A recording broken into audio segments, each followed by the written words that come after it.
Bab 9, komponen B yang keempat, yaitu pasrah. Banyak orang salah mengerti bila saya berbicara mengenai pasrah atau kepasrahan. Mereka berkomentar, "Loh Pak, kalau pasrah mana bisa berhasil? Pasrah kan berarti nggak ngapa-ngapain." Kata pasrah telah begitu banyak digunakan dalam komunikasi tetapi dengan cara yang kurang pas. Coba Anda perhatikan kalimat berikut ini. "Ya sudah, kalau begitu saya pasrah saja terhadap keputusan ini. Saya pasrah menerima semua cobaan ini. Kalau memang nggak bisa berhasil, ya apa boleh buat, saya pasrah saja. Saya pasrah menerima nasib saya." Penggunaan kata pasrah dalam kalimat di atas tidak tepat. Coba cermati dengan sungguh-sungguh, rasakan emosi di balik setiap kalimat di atas. Emosi di balik kalimat itu adalah ketidakberdayaan atau keputusasaan atau sikap apatis. Coba Anda lihat level energi apatis di Map of Consciousness. Apa yang dijelaskan mengenai kualitas hidup orang yang berada di level apatis, apakah cocok dengan yang kita temui di masyarakat?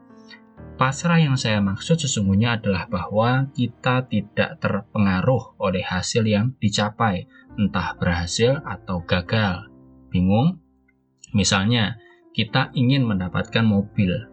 Yang kita lakukan sebagai langkah awal adalah menuliskan dengan sejelas-jelasnya apa yang kita inginkan atau impian. Selanjutnya, kita yakin akan mendapatkan mobil itu. Karena itu kita berterima kasih atau syukur kepada Tuhan atas hal ini. Kemudian kita melakukan upaya atau kerja yang akan membawa kita pada impian itu. Nah, dalam proses menuju impian ini kita pasrah. Kita tidak mengatakan harus dapat. Dapat atau tidak itu terserah kepada yang di atas. Disinilah beda antara pasrah yang benar dan pasrah-pasrahan. Pasrah yang benar adalah tidak melekat pada hasil. Kita berusaha semaksimal yang kita bisa lakukan dan hasilnya kita serahkan kepada Tuhan. We do our best and let God take care of the rest. Kalau kita berhasil, ya bisa kita ucapkan adalah puji Tuhan, Alhamdulillah, Subhanallah, karma baik saya berbuah. Sebaliknya, kalau belum berhasil, kita akan berkata, puji Tuhan, bukan kehendak saya yang terjadi, tapi kehendak Tuhanlah yang terjadi. Alhamdulillah, Subhanallah. Pasti ada karma baik yang lebih besar lagi yang akan saya petik buahnya. Energi pasrah dalam Map of Consciousness minimal berada pada level 10 pangkat 250 atau netralitas. Bila kita pelajari lebih dalam, pasrah juga masuk di level 10 pangkat 350 atau penerimaan. Seringkali orang berkata bahwa mereka pasrah, bahwa mereka dengan tulus memaafkan orang yang telah menyakiti mereka. Namun pada kenyataannya hati mereka dipenuhi oleh berbagai emosi negatif, marah, dan terutama dendam. Coba perhatikan kata-kata mereka, "Ya sudah, nggak apa-apa, saya maafkan dengan tulus apa yang telah mereka perbuat kepada diri saya. Saya tidak akan membalas mereka. Tuhan punya mata dan telinga. Tuhan Maha Tahu. Saya pasrah kepada Tuhan karena saya yakin Ia pasti memberikan hukuman setimpal atas perbuatan mereka terhadap diri saya." Ini bukanlah pasrah, mereka masih marah dan dendam. Dan emosi marah sangat buruk bagi diri kita karena berada di level di bawah 10 pangkat 200. Mengapa kita perlu pasrah? Ada satu hukum pikiran yang unik, namanya The Law of Paradoxical Intention atau hukum paradoks keinginan. Hukum ini menyatakan bahwa untuk mendapatkan sesuatu, kita harus secara sadar menginginkan sesuatu dan setelah itu kita melepaskan atau pasrah keinginan ini. Apa akibatnya jika kita tidak melepaskan keinginan itu? Kita akan sulit mendapatkannya. Semakin kita memaksa atau bernafsu untuk mendapatkan apa yang kita inginkan, kita akan semakin sulit mendapatkannya. Saya yakin Anda pernah mengejar atau ingin mendapatkan sesuatu. Anda sangat fokus dan bernafsu mendapatkannya. Namun ternyata Anda tidak mendapatkan. Setelah itu Anda berkata, "Ya sudah, saya pasrah saja. Kalau memang ini bukan rezeki saya, nggak apa-apa, semua terserah Tuhan lah."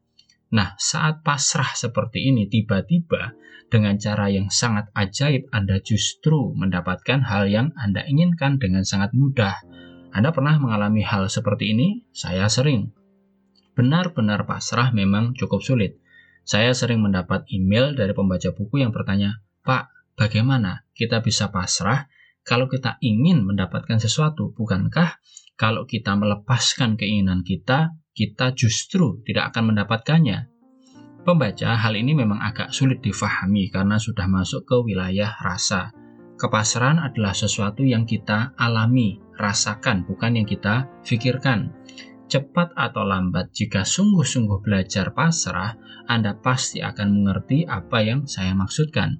Intinya begini, saat pasrah, kita tidak melekat pada tujuan atau goal yang ingin dicapai. Kita bekerja dengan sungguh-sungguh dan tidak lagi memusingkan hasil yang ingin dicapai. Dengan melakukan ini, level energi psikis kita akan meningkat luar biasa, dan ini akan sangat membantu pencapaian tujuan yang telah kita tetapkan. Salah satu bentuk kepasrahan adalah tidak memaksakan kehendak kita pada Tuhan. Orang seringkali memaksa Tuhan dengan bersikeras mendapatkan apa yang diinginkan. Mereka menggunakan jurus pokoknya. Pokoknya harus mendapatkan impian tertentu, namun bukanlah tertulis, bukankah sudah tertulis? Bukan kehendakku yang terjadi, melainkan kehendak Tuhanlah yang terjadi. Baru-baru ini, saya berkunjung ke rumah Om Bob Sadino di daerah Pondok Indah, Jakarta. Di bukunya, yaitu Orang Bilang Saya Gila, Om Bob berkata bahwa ia bisa sukses karena tidak punya tujuan atau goal dan tidak perlu kerja keras. Wah, saya penasaran sekali saat membaca kalimat ini.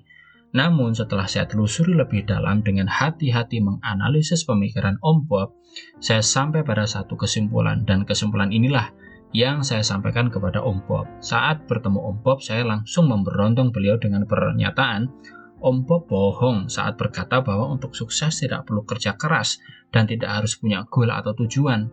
Sambil tertawa terkekeh-kekeh, Om Bob berkata, itulah cara saya membuat orang berpikir. Saya sengaja memprovokasi pikiran mereka dan Anda terkena provokasi saya.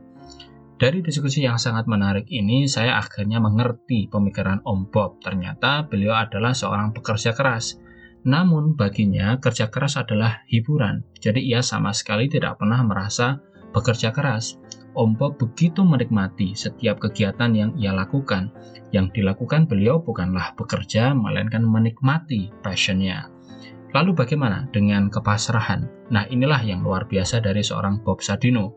Ternyata beliau bukan tidak punya target, beliau tetap punya target. Namun, dari pengalaman hidup yang luar biasa, ia memutuskan untuk tidak mau ambil pusing dengan hasil akhir.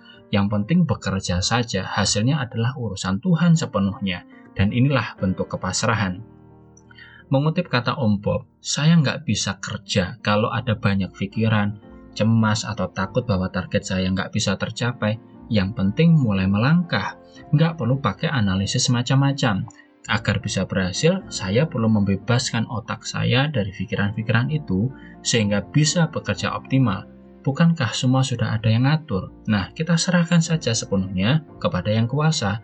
Kalau berhasil, ya syukur. Kalau belum, ya nggak apa-apa. Yang penting terus berupaya dan bekerja. Pembaca, apa yang dinyatakan oleh Bob Sadino ini, Om Bob ini adalah bentuk kepasrahan yang luar biasa. Dan saya memetik pelajaran sangat berharga dari beliau.